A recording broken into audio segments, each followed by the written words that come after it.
is a disgrace to this family. But we don't have an option. I want no part of this. Hello, welcome to the third episode of Directors vs. Talents. I'm Zachary, and here we have two wonderful talents with us, Chee Hoew and Regina. Hi, my name is Regina. I'm 64 years old. I'm a silver model. At the same time, I'm learning acting. Hi, I'm Chee Hoew. I'm 55 this year. I'm a copywriter by profession, but I started part-time acting in 2017. And like Regina, I'm also always learning.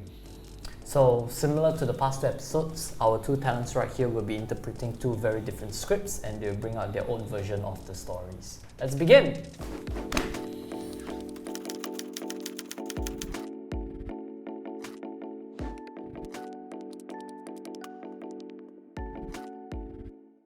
So for childhood, it's about two old friends who are finally catching up after a very long time, perhaps from a reunion school gathering or something. And one of them finds out a long hidden secret that the other person has a crush on her since when they were students, and I thought that what's really interesting is to explore that idea of love, that even when you are in your 70s or 80s, that feeling is still there. Childhood makes me think that these two people have known each other a long time, then they've gone their separate ways, and then something has brought them back together in sort of a reunion. Something has happened between them in the past, and it's been reawakened by this some of the events here, like the old photos as well as the dropped note, and these are being brought back up into them, and there's aroused a little awkwardness between the two of them. Looking at the script itself, I don't think that is they are very, very small, but there are some of the things that some of the memories that is already hidden or is fade away due to times. But it just happened that these two characters, that they found an old album with some old pictures, and a nook drop out, from there, and then it reminds them some of the things that it happens in their younger days. Yeah.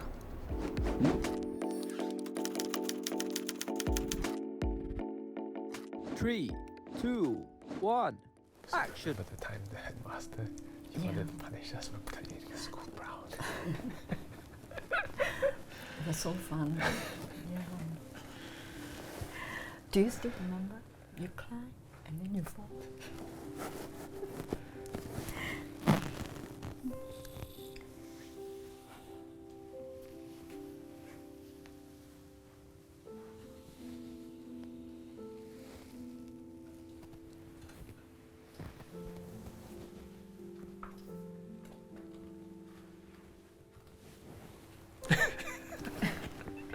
What is it? Wow, what horrible hair I had. Oh. Luckily you changed, but I haven't.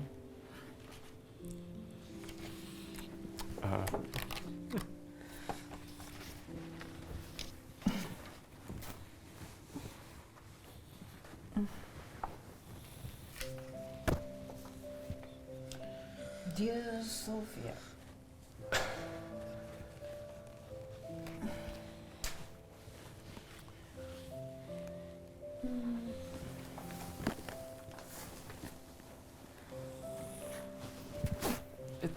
It was a long time ago.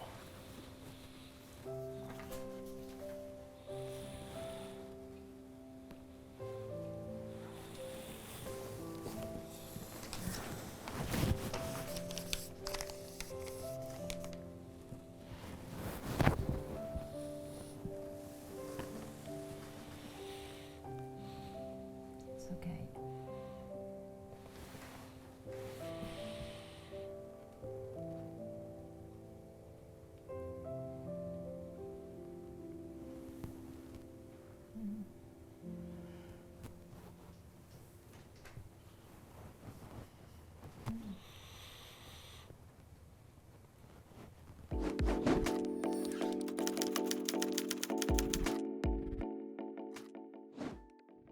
you dropped the card, right? Maybe you picked it up because you don't want her to see it, but then you'll be like curious, so you go and take it, and then you make sure she doesn't, but you must get it. Yeah, that's pretty much it. Okay. Yeah, but the intention is great, so we just keep it at that. Yeah.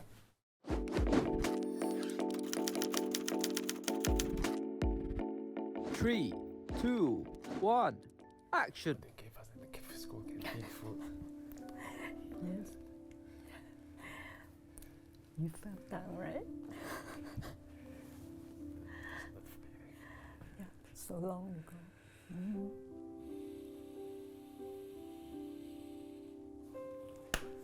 Well, let's see what we have here. Oh, look at this.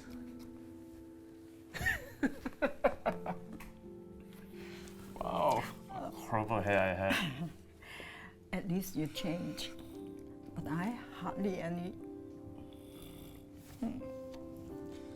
Wow, let's look at something else.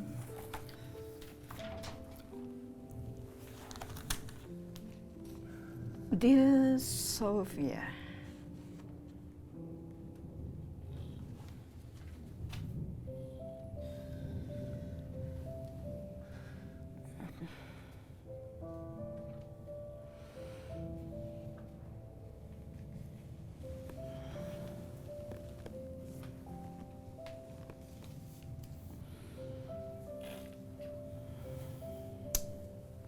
It was a long time ago.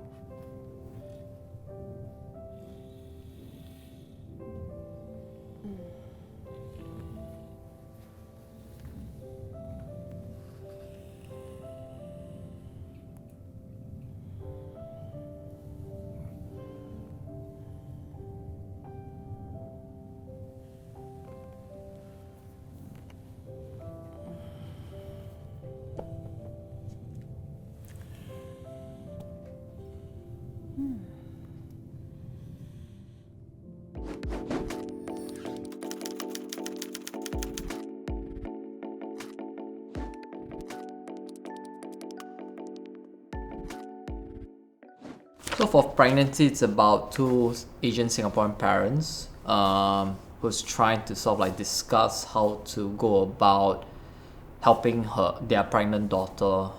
I would think that their pregnant daughter is underage, so she's not ready to be carrying a child, and you kind of see how these two parents sort of like navigate that problem.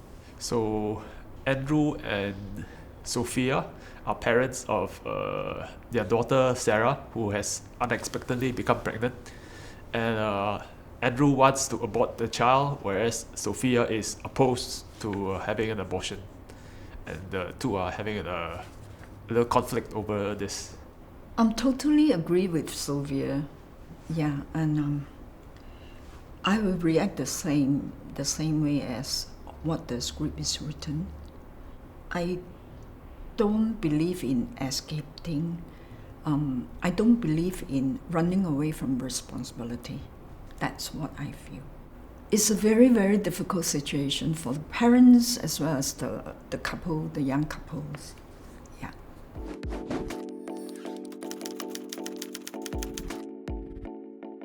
Three, two, one, action.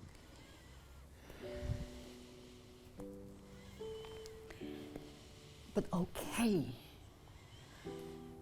abortion is obviously not an option. Sophia, but mine. But what? Job? Your job? Andrew, think of something or someone else just for once. You know how wrong it is to have an abortion?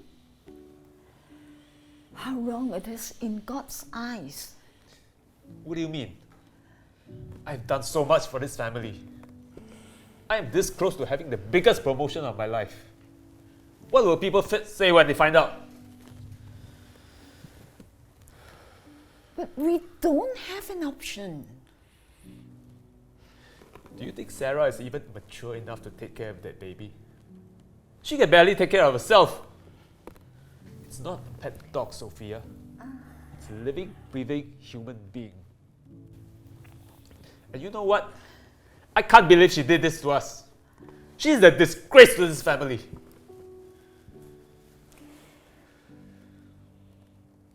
I don't care if she's ready. She has to take responsibility of what her action.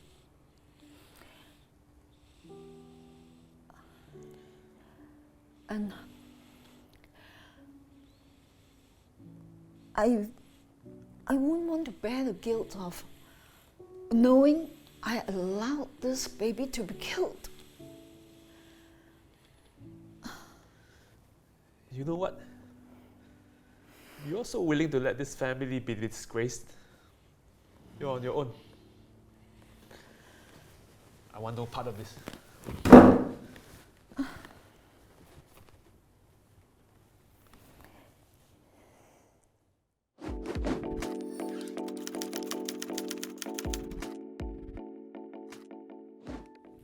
Or maybe try not raising your voice throughout.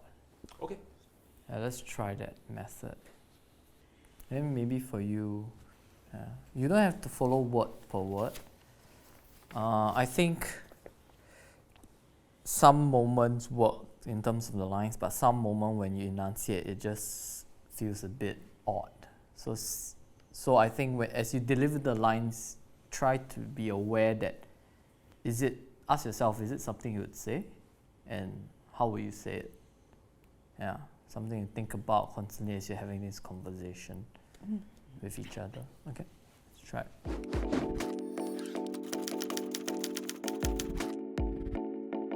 Three, two, one, action.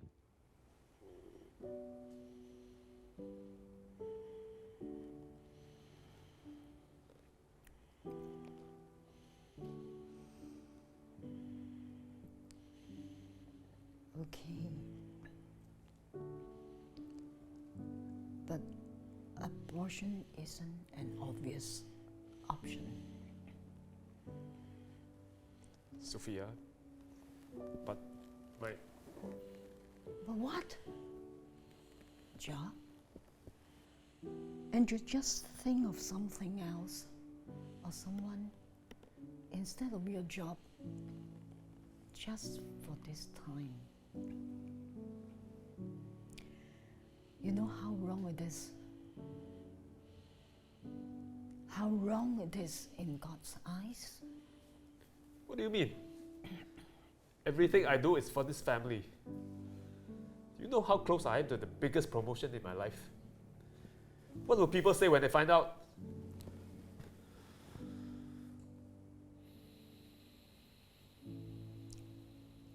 No. We have no choice. Do you think Sarah is mature enough to take care of this baby?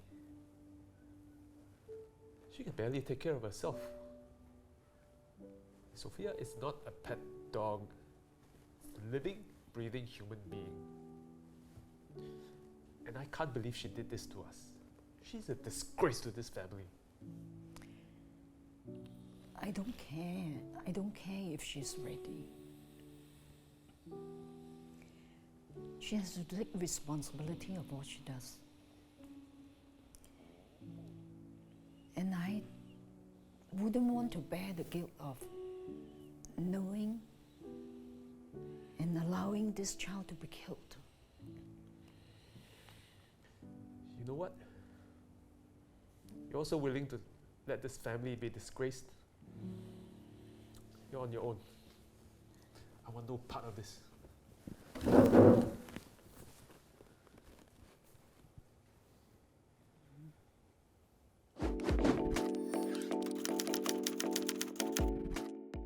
And welcome back. So how was your experiences like? As for me, I don't come from, I do not have any formal training of acting, but with an experienced partner like this, I believe that this is a very valuable lesson for me. And at the same time, we have a very talented director who is able to spot out a lot of things that, at least for myself, I do not know that is too much or too little. I really value this learning experience. I'm only slightly more experienced than Regina. I'm always considering each acting session as a learning opportunity also, and I appreciate good direction. There's someone with a vision from outside ourselves who can point out certain things we might have missed and other perspectives that we do not see sometimes. So I'm just curious, what kind of directions help you the best? For me, it's like how to handle the emotion. You know, the degree of too much or too little, you know, is good to hear from somebody. And do you feel it's easy to manage that kind of? Oh, after the direction, I think it's easier. Okay. Yeah. Myself, sometimes it's pacing, modulation. There are certain things even after you've been doing for a long time, you don't notice, and it's always good to hear it from the director. Thank you for watching the third episode of Directors vs. Talents. Don't forget to like, Subscribe. And click the notification bell. bye. Bye.